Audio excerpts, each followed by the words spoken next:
So the motivation for tonight will be from His Holiness the Dalai Lama. Joyous effort is an attitude that takes delight in virtue. Without it, actualizing our spiritual aspirations is impossible. But with joyous effort, we happily practice the path for our own and others' welfare without discouragement or exhaustion. With indefatigable effort, we will not give up when we undertake to fulfill the collections of merit and wisdom and liberate all sentient beings from samsara. Thus, joyous effort is said to be the source of all auspicious attainments. Sometimes we want to develop a certain skill or to help others, but our work does not turn out as we wished and we feel discouraged. This happens to me too. But when I examine my motivation, my confidence returns. I begin with a sincere desire to benefit. Regardless of what others may say, knowing that my motivation was genuine gives me courage and inner strength. Even though I may not be outwardly successful, I still feel satisfied. On the other hand, if my motivation is not sincere, then even if others praise me and I become famous, discomfort and self-doubt plague me. It is important to counteract the laziness of discouragement. Do this by reflecting on the fact that you have the potential for liberation and full awakening. Reflect on the marvelous situation of freedom and fortune that you have with your precious human life. Recall that the Buddha was once a limited sentient being like you, and through his diligent practice, he attained full awakening. Initially, our ability to practice is quite weak. As we practice repeatedly, our capacity increases. When our capacity becomes strong, we will look back and see that what initially seemed almost impossible has now become possible, and that we have accomplished what we did not think we could do. Our inner capabilities have grown because we made effort. 4 forces counteract the laziness inhibiting joyous effort. Thinking of the benefits of joyous effort and the faults of laziness, we generate interest in cultivating joyous effort and abandon laziness. With stability, we continue whatever virtuous activities we begin, committing to do them only after examining whether we have the time and ability to complete these projects. With joy, we constantly and continuously act in beneficial ways. With relinquishment, we rest our body and mind when needed, and later enthusiastically resume our virtuous activities. Bodhisattvas cultivate 3 types of confidence, enabling them to maintain their joyous effort. With confidence in action, they are prepared to act alone without others' help. With confidence in their capacity to work for others, they engage in beneficial activities without self-doubt or hesitation. With confidence to oppose afflictions, they are determined to prevent and counteract afflictions. Bodhisattvas reflect, have I accumulated the collections today? What have I done to benefit sentient beings today? In this way, they remember their heartfelt spiritual aspiration and encourage themselves to act upon it. Bodhisattvas willingly take upon themselves the suffering of all beings and rejoice in their merit and virtues. They frequently recall the Buddha's great qualities and perform all actions motivated by bodhicitta. Whatever happiness they experience, they aspire for all beings to experience it as well. In this way, day by day, they accumulate the requisites for awakening.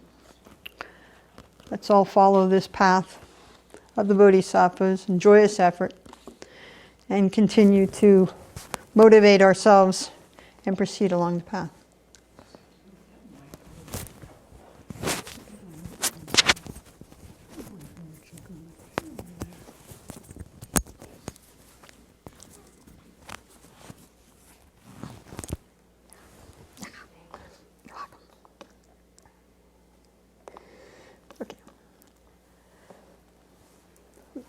Now we continue in the review.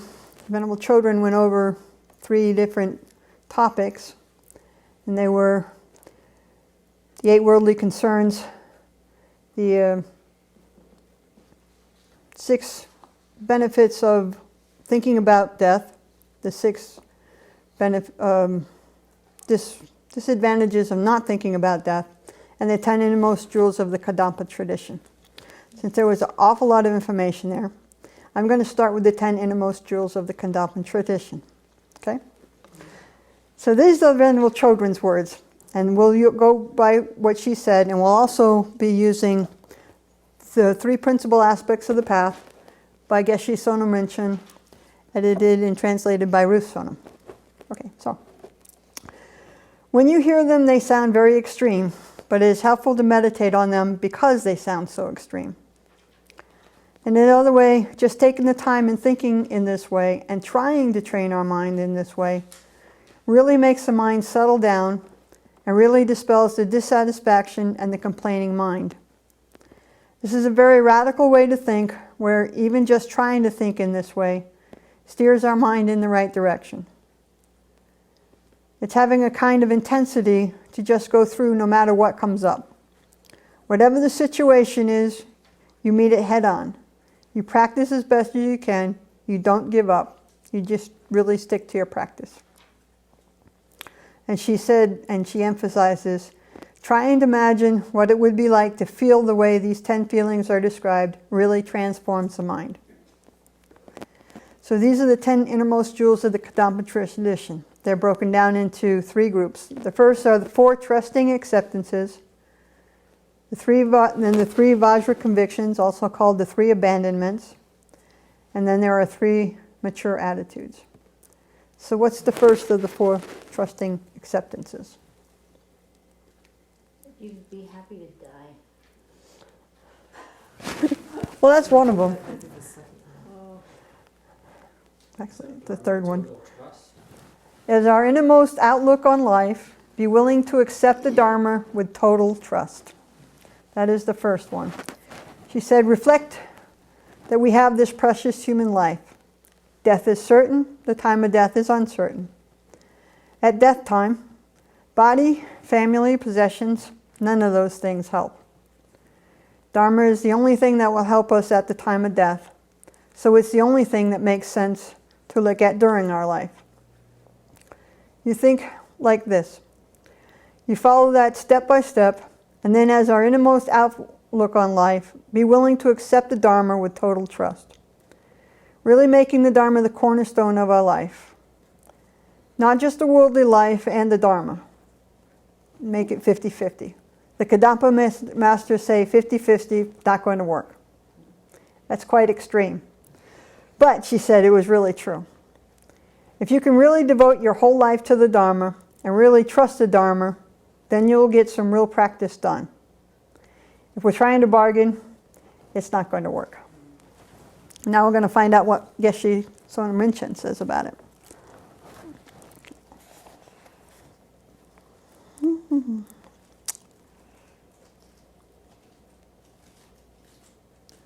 The Kadampa masters advised us to cultivate 10 jewel-like attitudes. The first 4 of these attitudes concern 4 kinds of entrustment. The first is the innermost attitude of entrusting yourself completely to the teachings.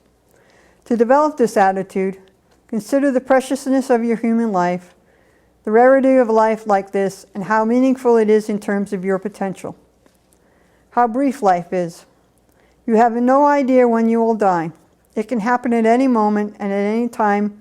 Neither your possessions, friends, nor even your body can help or save you.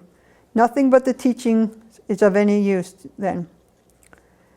Seen from this perspective, accumulating wealth and property and trying to surround yourself with the right friends or supporters is quite meaningless, since you can take none of these with you when you go. In trying to fulfill such desires, you perform many misdeeds whose consequences must be experienced in the future. You entrust yourself to the teachings by putting them at your heart in everything you think and do, by constantly trying to be positive and kind-hearted, and by expressing this in action. That's the first of the innermost jewels. Does anybody know what the second one is?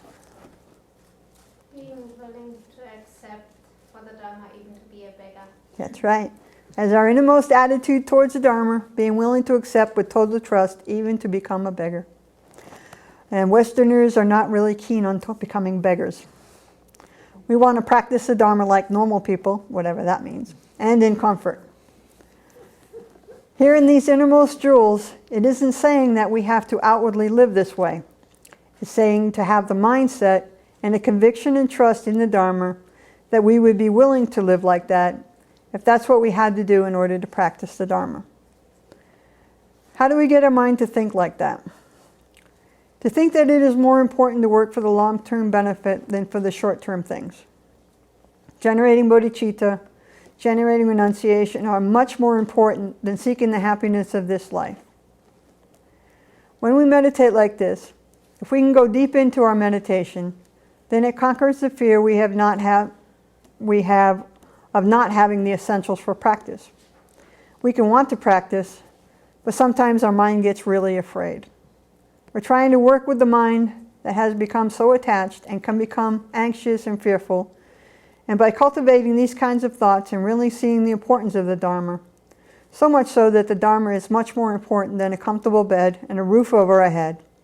And if it came to that, then yes, we're happy to give up those things in order to have our freedom to practice. So thinking like this helps us to break the anxiety and the attachment. And Geshe Sonam Rinpoche says, the second of these jewel-like attitudes is to entrust yourself to poverty in your practice of the teachings.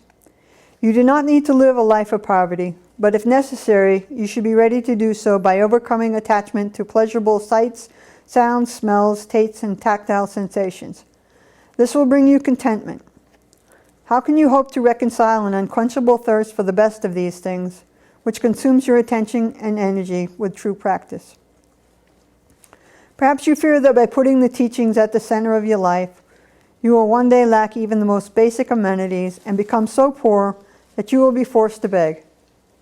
But if you entrust yourself to poverty and summon up courage to devote all your energy to practicing the teachings, come what may, paradoxically, you will never lack what you need.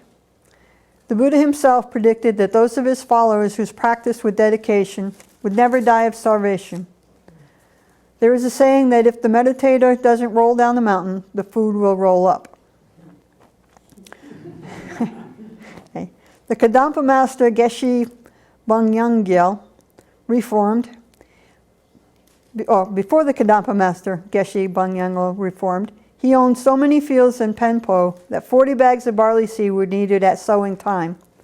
He robbed by day and thieved by night, but never had enough to eat.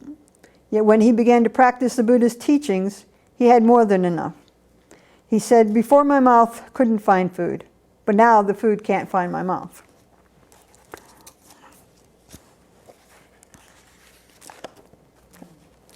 So that's the second one. And the third one?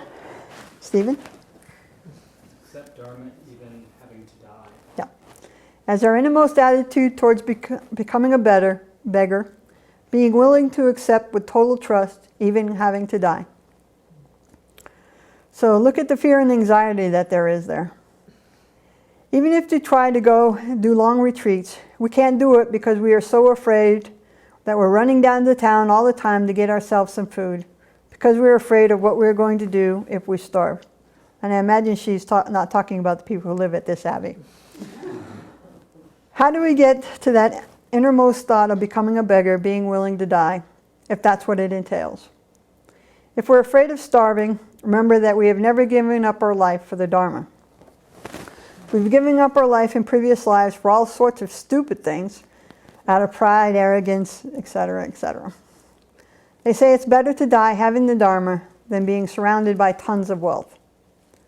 If we die with the Dharma, if we can control our mind at the time of death and go through death absorption into the clear light, we can come out in the Sambhogakaya. But if you die surrounded by wealth, then you're afraid of what is going to happen to that wealth. Even though it seems extreme, the more we can train our mind, the more we can think, sets us very clearly on the path. It cuts off a lot of worry and so on and so on and so forth. Yes, everybody? Well, like that? Yeah. Okay. Geshe Sonam Rinpoche. You may worry about the possibility that if you put nothing away for a rainy day and are reduced to penury, you might even die of starvation. Reflect on the fact that you have died countless times in the past, but never once for the sake of the teachings. Everyone, whether rich or poor, must die eventually. So even if you were to die, this time it would be for a worthwhile reason. People create many harmful actions for the sake of wealth, and it is better to die poor without having done such thing. The third jewel-like attitude is to entrust yourself, even to death, from hunger and cold, with the resolve never to stop practicing. And now the last one. They're willing to not only die, but die alone and friendless. As our innermost attitude towards death, being willing to accept with total trust, even having to die friendless and alone in an empty cave. So she said, each one of these is becoming more in-depth. First, you've got to trust the Dharma wholeheartedly. Then you trust even if it means becoming a beggar. Then you trust even if you have to die. Then even if you have to die alone in poverty. We're not sure we're going to live to old age. If we practice the Dharma, then whenever we die, it's okay. If we don't practice the Dharma, we may or may not live to old age. Even if we do, it's not going to be a happy old age, and it's not going to be a happy death. If we practice well, we won't mind dying alone. If we don't practice, even if the whole world is surrounding us, when we die, there is absolutely nothing they can do to help us. If we haven't practiced, it's not like anybody is going to be able to come in and all of a sudden make us realize emptiness on our deathbed when we haven't thought about it before. When we die, not to worry about how people treat our body afterwards.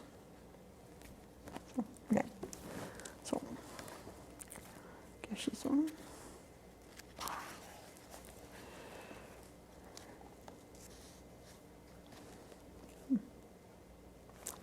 Okay.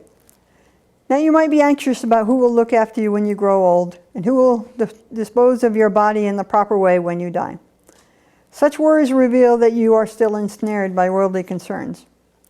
You may live to be old, but it is not at all certain. Shantideva says, go to the cremation ground and think, those are the bones in my body, both have the nature to disintegrate, and so one day they will be alike. Courageously entrust yourself to an empty cave, thinking even if for the sake of your practice, you have to die alone, like a dog, far away from everyone in a desolate place.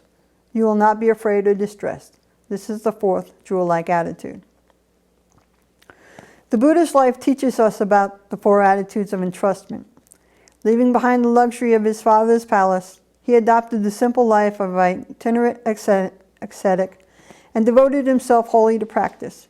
He lived as a mendicant with no fear of poverty and undertook extreme austere practices for nearly 6 years by the river Naranjana, ready even to face death in a desolate place far from any inhabitation.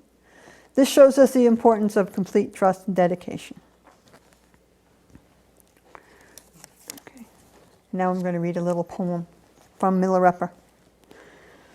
Without loved ones to know my happiness, nor enemies to know my suffering, if I could die in this mountain retreat, a yogi's wish would be fulfilled.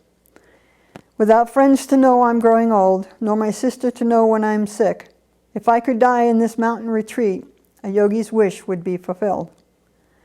Without people knowing when I am dead, my rotting body unseen by birds, if I could die in this mountain retreat, a yogi's wish would be fulfilled.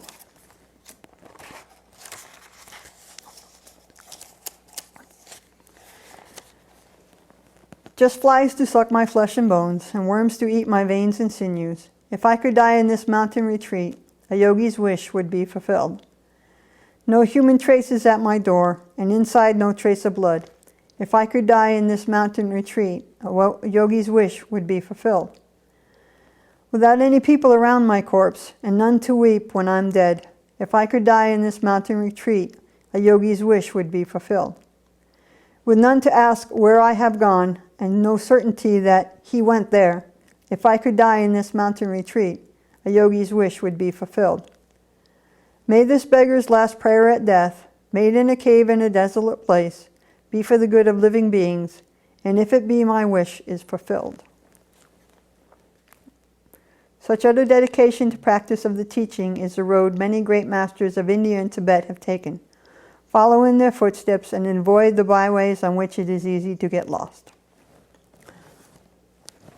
So, Venerable children, it says, it's good when you meditate on them to really go slow and try and follow the path and see if your mind can get there, even if you can't imagine what it would feel like.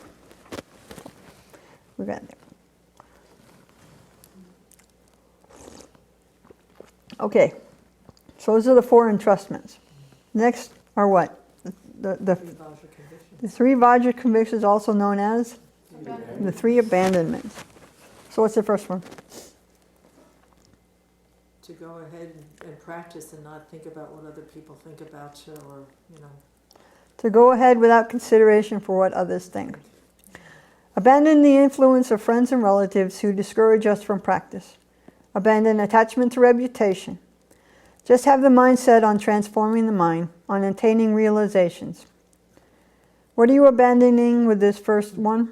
The influence of friends and relatives who discourage us from practice. Yes, we get more from Geshe Zonam Rinchen. 3 adamantine resolutions follow the 4 kinds of entrustments in the list of the 10 jewel-like attitudes held dear by the kadampa masters. The first consists of being immutably invulnerable to objections.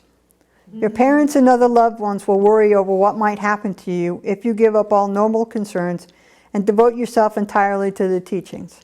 How will you manage, they'll say tearfully, and you will feel guilty at causing them so much sadness and anxiety.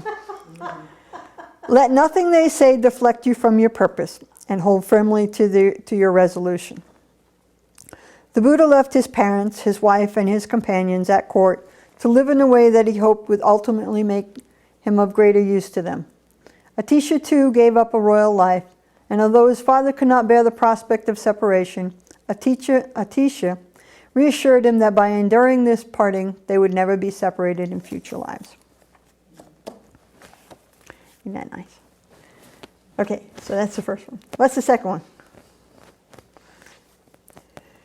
To keep the constant company of the wisdom of our commitments.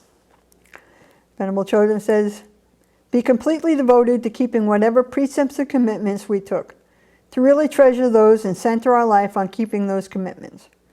Here what we abandon is to abandon thinking about what others think of us because we practice, and because we think that what they want us to do is important.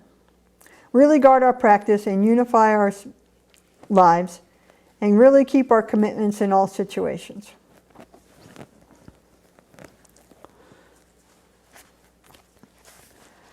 Geshe Sonam said, the second adamantine resolution is to maintain an immutable lack of embarrassment. When you adopt such an unconventional lifestyle, others may deride you and say that you are no better than a beggar. Whether they call you a god or a devil, remain resolutely unembarrassed and untouched by their derision. Trying to live in accordance with your relatives' wishes is frequently a hindrance to pure practice. You can reject their values without rejecting them or giving up your love and compassion for them. The Buddha's secret departure from the royal palace, which caused his father grief, was not motivated by a lack of filial affection, but by his wish to gain spiritual insights. I think so. Yes. Why? Why do you think it's important?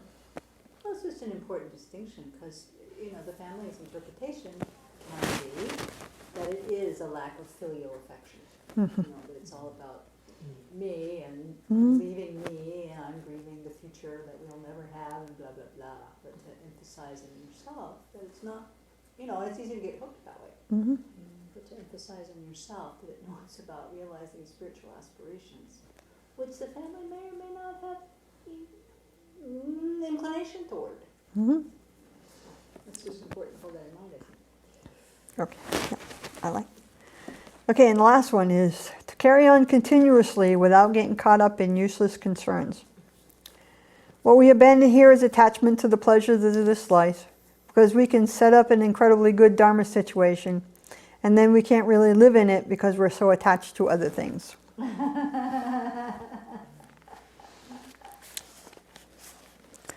Geshe Sonam says, the third adamantine resolution is to consort with immutable wisdom. Having committed yourself to certain practices, be steadfast and never transgress the promises you have made. Let go of everything that could tempt you to do so and devote yourself entirely and single-mindedly to the accomplishment of your aims. For 6 years, the Buddha did not waver from his practice.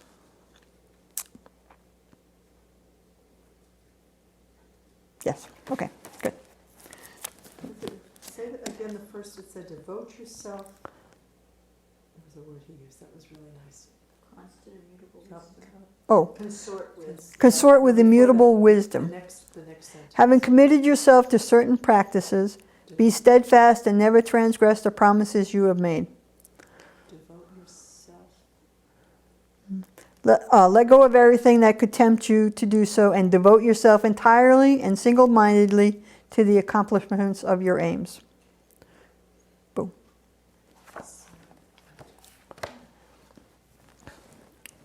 Venerable Choden said, there's nothing wrong with having friends and relatives and wealth, but we have to have the courage to give them up if they're causing us to create negative karma, or if they're drawing us away from our Dharma practice. Okay, and those are the 3 abandonments, also known as the 3 Vajra convictions. And the last 3 of the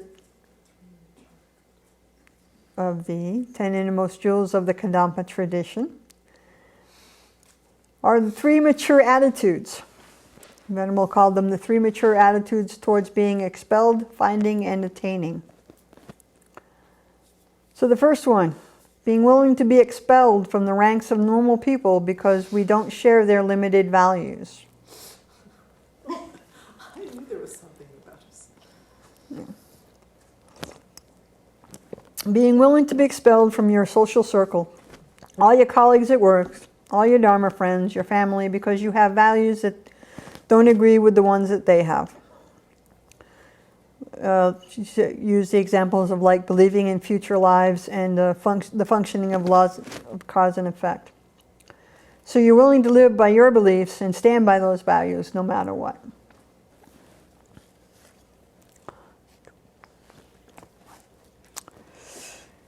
Geshe Sonam says, Geshe Sonam Rinchen says there will be 3 results from behaving in a way which seems to show our outrageous disregard for conventional values.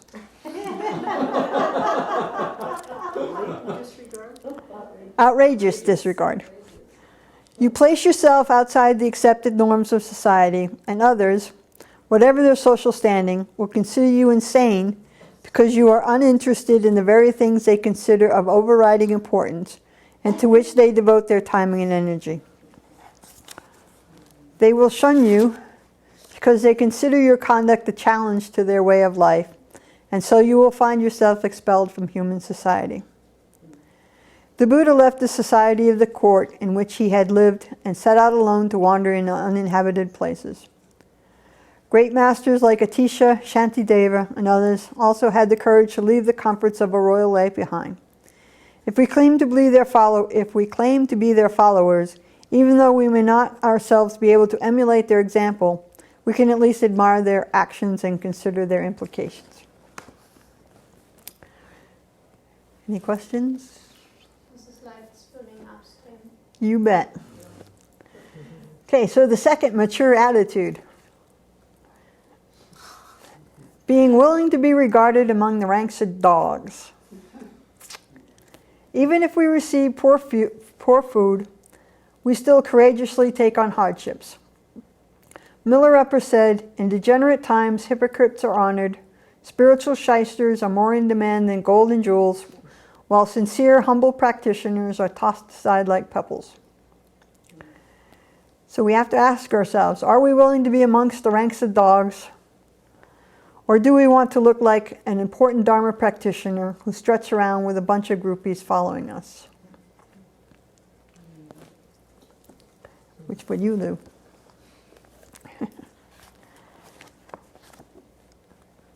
On the fringes of society, as a homeless outcast, you will find yourself in the company of dogs.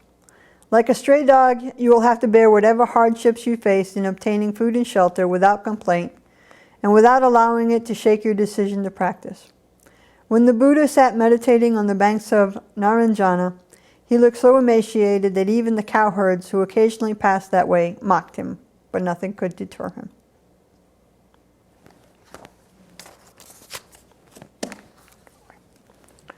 You look puzzled. No, it's an interesting question. Which would you choose? Yeah, it is an interesting, and everybody has to answer that in their own way. Okay, and the last one is being completely involved in attaining the divine rank of a Buddha. That's the last one, being completely involved in attaining the divine rank of a Buddha. This really shifts our mind away from the happiness of this life.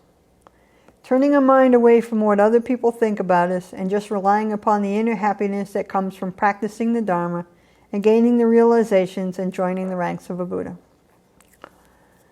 And Venerable Choden said about all of these that all of these take a lot of inner strength to do. The last one of Geshe's Onamrincham.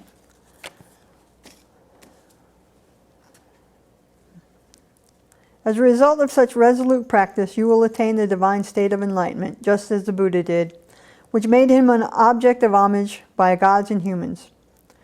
So these are the jewels of the Kadampa tradition.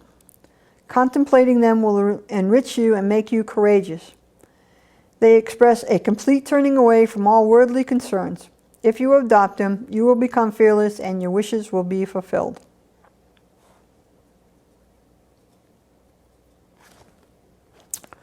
Many great Nimaya practitioners did not embrace a life of poverty or give away all their possessions, yet they practiced purely because they relinquished worldly concerns. Gaining true insight into the preciousness of your human life and its transient nature makes your practice so pure that you feel no craving, even if every luxury imaginable could be yours. Worldly wealth and status will have as little appeal to you as a plateful of food that has just turned your stomach. Though a certain degree of understanding can arise from listening to the teachings, insights will only be stable if they result from deep personal reflection and experience. The difference is like driving a dagger into mud, where it won't remain firm, and driving it into solid earth. Your insights must enter and become deeply embedded in your heart. Those are the 10 innermost jewels of the Kadampa tradition. So, any comments, questions? Don't ask questions, I don't know answers. Go ahead. Well, there are a whole lot about attachment to reputation, attachment to praise, aversion to criticism. I mean, the outwardly concerns that all of them. Comfort. Are we willing to go, to give that all up to practice? And that's a hard question. I mean, everybody's got their limits on what that would be. Just a comment. Yes.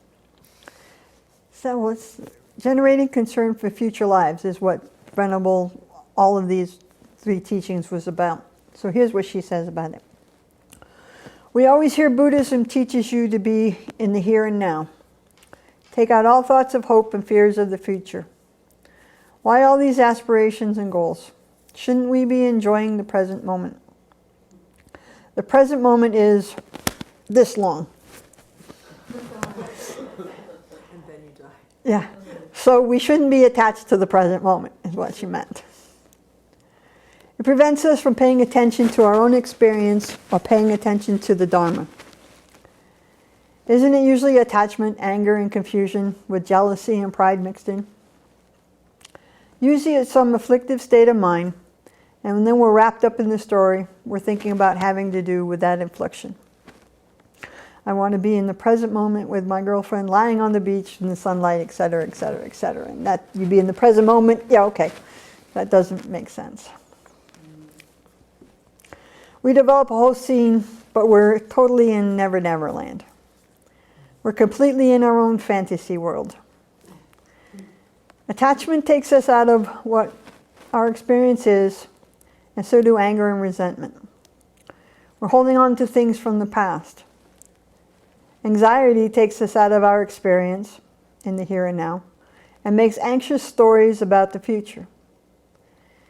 The idea is that when you care about your future life, when you want to get your ethical conduct clean and precise, because your ethical conduct is the chief determining factor in what kind of rebirth you're going to have. In order to get our ethical conduct in some sort of cleaned up way, so that we're not perpetually acting like a jerk, and don't do that, we have to subdue our confusion, attachment, and anger. My computer just went. So, Acting like a jerk. yeah. Caring about our future lives, it helps us overcome our attachment, anger, and ignorance in this life. Right now, because we have to be free of those things in order to keep good ethical conduct, in order to have a good rebirth. Yeah. It's interesting that aspiring for a good life actually helps you to be in the present moment more clearly. But then we also have to understand how to be in the present moment. It doesn't just mean put every sense pleasure we have being relished here and now.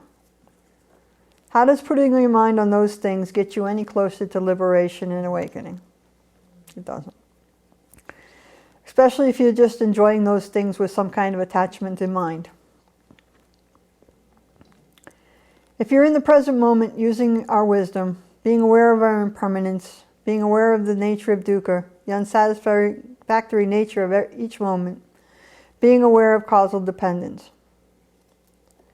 We need to realize how each moment is a result of the previous things and how it gives rise to future things. If we're aware each moment of the kindness of living beings, then we want to generate the wish to benefit them. Those ways of being in the present moment get you closer to liberation and enlightenment. But just enjoying what you happen to be experiencing at the moment doesn't create virtue. And this is a standard that we have to use. Does it create virtue? Or is it just paying attention to something that's nice and transient? In other words, everything. One of the meditations that help us overcome the mental chatter in our minds that take us away from being in the Dharma, in the present moment, is a meditation on impermanence and death. It's so important that they say, if you don't remember impermanence and death in the morning, afternoon, and the evening, that you have wasted the day.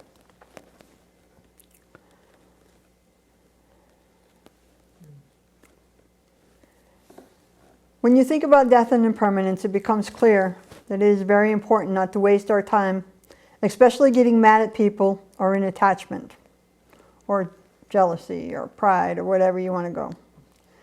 You can spend a lot of time on these things and not come to anything of any value. But when we think about death and impermanence, we realize that we don't have a long time to live. And then at the end of our life, our whole life appears in front of us, and it seems to be about as long as the snap of a finger or a flash of lightning.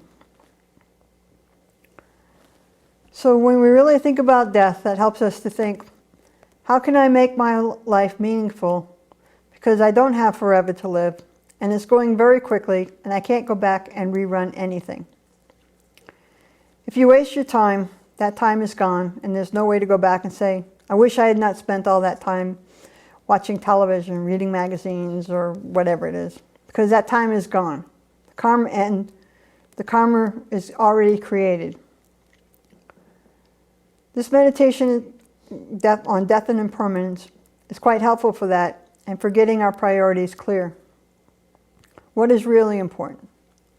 At the time that you die, and you don't know when that's going to be, how will you want to look back on your life? And she said it always comes back to the mind, having a good motivation. Whatever action we are doing, we always think it's the action that's so important, when it's really the mind state.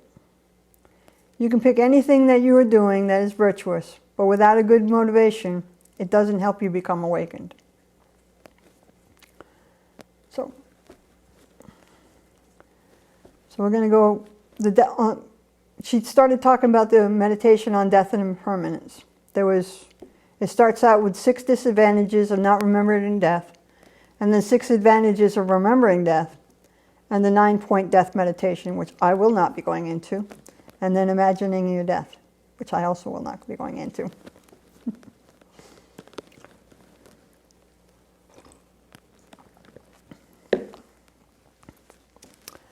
So the disadvantages of not remembering death. The whole thing hinges on our mind being focused on the happiness of this life. And the mind focused on the happiness of this life is just looking out for my happiness now. And it will do whatever we possibly can to get it without concern that the actions that we do are harmful to others. That the actions are against our precepts, the actions are destructive ones. But the attachment to the happiness of this life is strong. And that we're like the donkeys that have the ring in your nose and you're just following the attachment wherever it goes. And that's what keeps us being constantly reborn in samsara. So there were 6 disadvantages of not remembering death. And the first one is? We just don't practice enough. We don't practice intensely. We don't practice purely. We just we feel like it. We don't remember to practice the Dharma. We get really busy with all of our worldly activities. The Dharma gets put at the bottom of our list and we never get around to it. But if we look at death, then we see the importance of the Dharma and we create virtue and abandon non-virtue. So what other things do we do that keeps us busy? Not necessarily here at the Abbey. Or even here at the Abbey. What do we do at the Abbey that keeps us not doing the Dharma? 8 worldly concerns. 8 worldly concerns, yeah. About food. Or the weather. Yeah, okay. Let's see what Geshe Sopa said about it.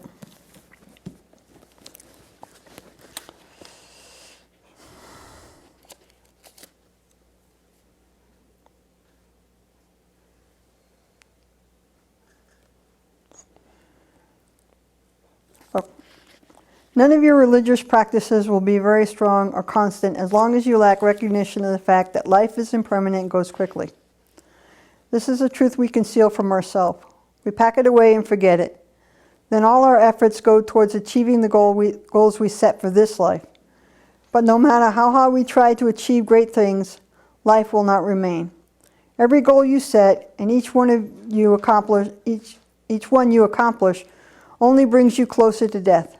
So the first disadvantage of failing to recollect death is that it becomes a pathway through which attitudes and actions that harm your religious practice can enter. Boom.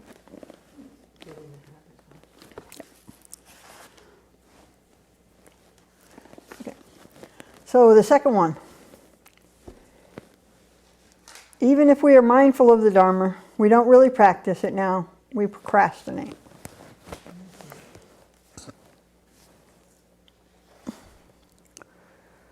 Okay, everybody admits that death will definitely come. That is a certainty. But when will it come?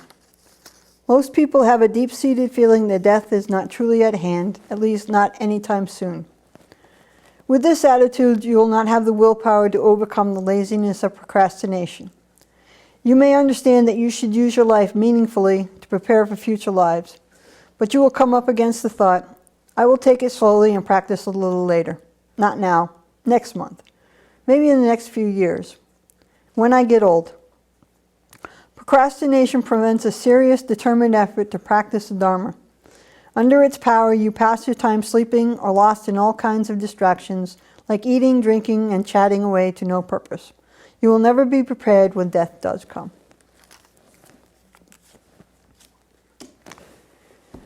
So, that's the second one. And the third one. Even if we practice, we don't do so purely because our practice gets mixed up with the 8 worldly concerns. You studied something and you become arrogant about it, etc., etc., etc.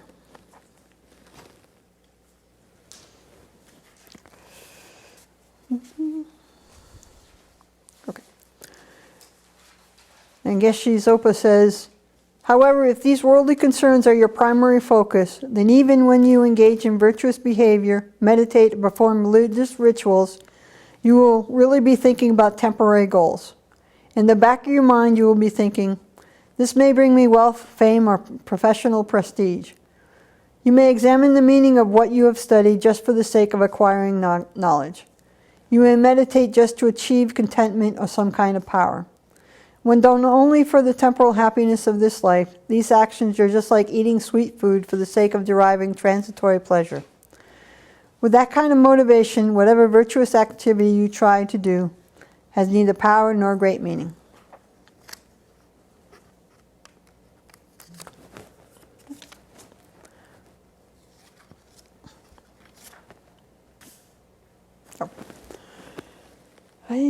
The fourth one.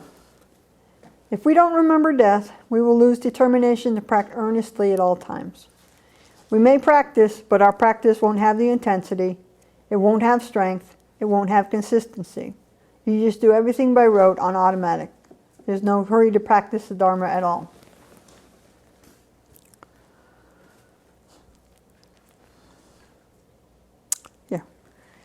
Geshe Sopa says, you will not succeed if you recollect impermanence only once in a while. You may be capable of doing some degree of pure practice, but if you fail to remember death constantly, you will see that event as far, far away, and most of your energy will go towards living now. You will not imbibe a practice with any intensity or strength, because you will be of two minds. On the one hand, you will be concerned with the goals of this life, and on the other, you will be trying to prepare for future lives. Sometimes you will see that it is important to do something about your future lives. At other times you will feel it is important to do things just for this life. You end up with neither one of them being very strong. Your motivation and practice will be ambivalent. Cool. Okay, so the fifth one. We create a lot of destructive actions. We will create a lot of destructive actions which cause not only our own unfortunate rebirth, but obscure our minds and prevent us from gaining liberation. That's bad juju.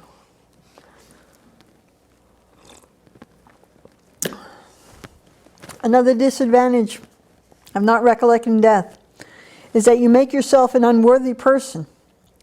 Because you are deceived by the expectation that this life will last for a long time, you maintain a fierce attachment to wealth, fame, honor, and all other worldly concerns. So even when you are engaged in what appears to be a religious practice, in your heart there is a fundamental selfishness. This attitude breeds the desire to destroy whatever gets in the way of satisfying your selfish needs and desires. Feelings of rage or jealousy are directed towards anyone or anything that you suspect may be an obstacle to you. All kinds of troubles flow from these feelings, motivated by these emotions. You act against those whom you believe are preventing you from reaching your worldly goals.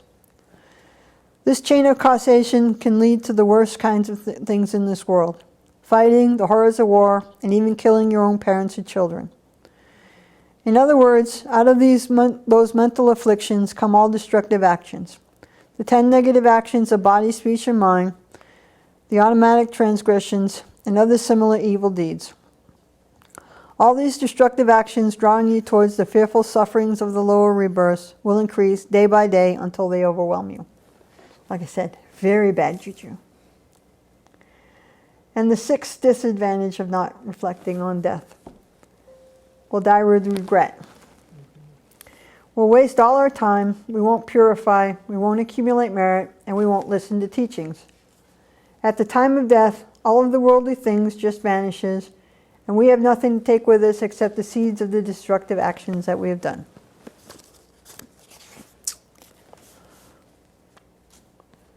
And Geshe Sopa says, the last disadvantage of not recollecting death and impermanence is that you will feel great regret at the time of death. A consequence of living exclusively for selfish enjoyment is that when you are dying, you will look back and see that all the struggles, challenges, and unpleasantness you faced were for the sake of temporary goals. Although they may have brought you a comfortable life, at the time of death, you realize that none of it had any benefit for the future. You will feel great remorse if you did nothing to benefit your next life, and instead created all kinds of non-virtuous karma. At the time of death, it is too late, there is nothing you can do. This miserable kind of death comes from a lack of preparation for the future due to not recollecting your own impermanence. And Venerable Chogyam says, if we really think deeply about these disadvantages of not remembering death, then it really helps to overcome our laziness of remembering it. So let's all think deeply about that. So those were the disadvantages of not remembering. So now we have 6 benefits of remembering death. And the first one is, we'll act meaningfully. We'll have inner discipline so nobody needs to force us to practice, and we won't waste time.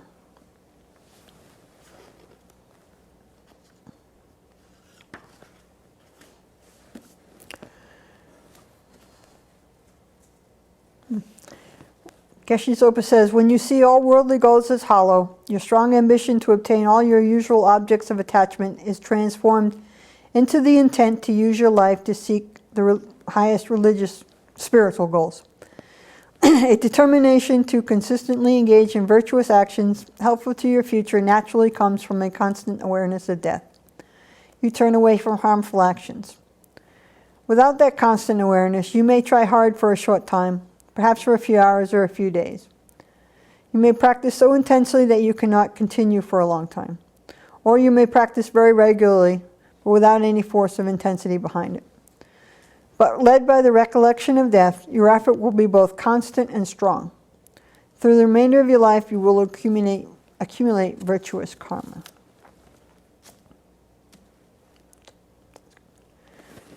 Okay, so the second benefit.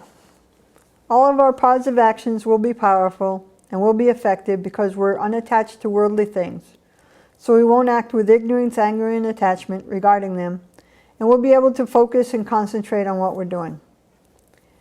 If we remember death, we will naturally be more generous. We'll give things away because we'll know that we can't take them with us, and better to give them away and create merit. We also won't harm others. And awareness of death makes us always monitor. What am I doing and what kind of results will it bring in the future? That mind that is always thinking about the results of our actions really make us very mindful of our precepts and our ethical values, and it really increases our introspective awareness so that we're aware of what we're doing. If we remember death, they say it makes Dharma practice much easier. Remembering death shouldn't make us depressed. It makes us ask, what's important in my life? And lets us stay steady on what's important without doubting that. Without caring about what other people think and just doing what we think is useful, meaningful, and beneficial. Then at the time we die, we can feel happy. Yay!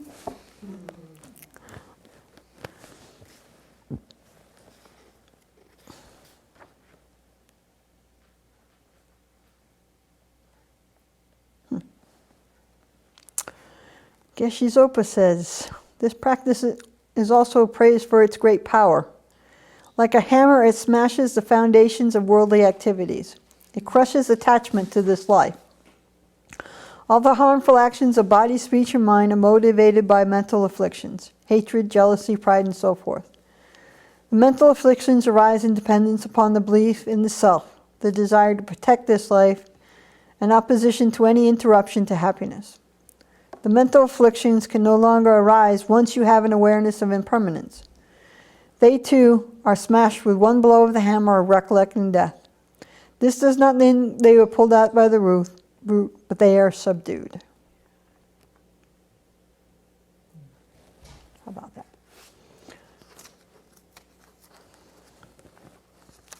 Okay, so the third one is remembering death is important at the beginning of our practice. It gets us going on the path. Seeing death makes you wonder what's going to happen at the time of death, and what's the meaning of my life. What can I take with me, and what can't I take with me? It really gets us on track. The Buddha started practicing when he saw a dead person in the orchard. Milarepa started practicing when he saw all the deaths that he had caused. So that's how it helps us at the beginning. Geshe Sopa didn't have much to say about beginning, middle, and end. Okay, so we're going to leave it at that. Okay, so the fourth benefit of remembering death is remembering death is important at the middle of our practice. And Venerable Chogyam says it helps us to persevere and not lose interest or give up. Does anybody want to expand on that? remember death throughout. So the fifth one is remembering death is important at the end of our practice. It keeps us focused on the beneficial goals. Well, I think for the middle one, after you've been practicing for a few years, you've got, some basic tools down, you've got a few things memorized, things are really familiar. And so you can just kind of get into rote and things get dry. So the death really helps to kind of bring a little bit of life back into practice. There's an interesting phrase. I like the way you said that. It does for me. Yeah. Yeah. Yeah, I can see that. Because I think the biggest hardship when you've been practicing for a long time is that it's almost like it's too familiar. But if you remember death and you know that you are going to die, you don't know when. It really makes you go deeper into what you're currently doing and really just brings it more alive again. Mm-hmm. And did we do 5? Yeah. Remembering our death is important at the end of our practice. It keeps us focused on our beneficial goals. And so the last one is that the last benefit is that we will die happily and pleasantly. Instead of death being something that terrifies us, we will have prepared our mind for it, and when it comes, we will relax, we meditate, we let go. For high practitioners, grab her. For high practitioners, dying becomes very happy, like going home. For middling practitioners, the mind is happy and there is no worry, no regret. For lower practitioners, remembering death makes it so that they aren't set or bothered at death. They don't get afraid, they are prepared.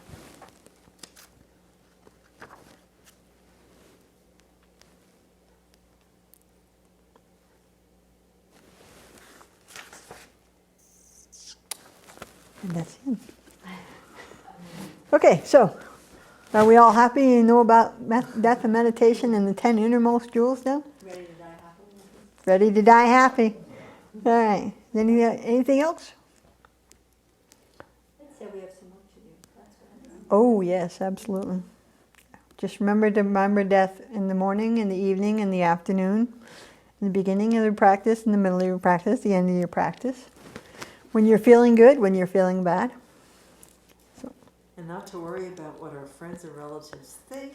That's right. To really bring the Dharma as our best Or what friend. we're going to have for lunch. Or what we're going to have for lunch. Yep. Practice purely as best as we can. I was thinking about the kadampas living like a beggar, and like I know 2 Zen practitioners, they seem to have it very strongly in their practices included that, like Lasman Roshi, in New York, who really went on the street to practice with the homeless people. So he chose to be part of them. And also I know somebody from Japan, and Albert, who lived years with homeless people and offered meditation. He lived with them together. He chose this lifestyle. It was not that he had to, that he fall into that. He chose it to be beneficial for himself and for those who are living there. That's pretty cool.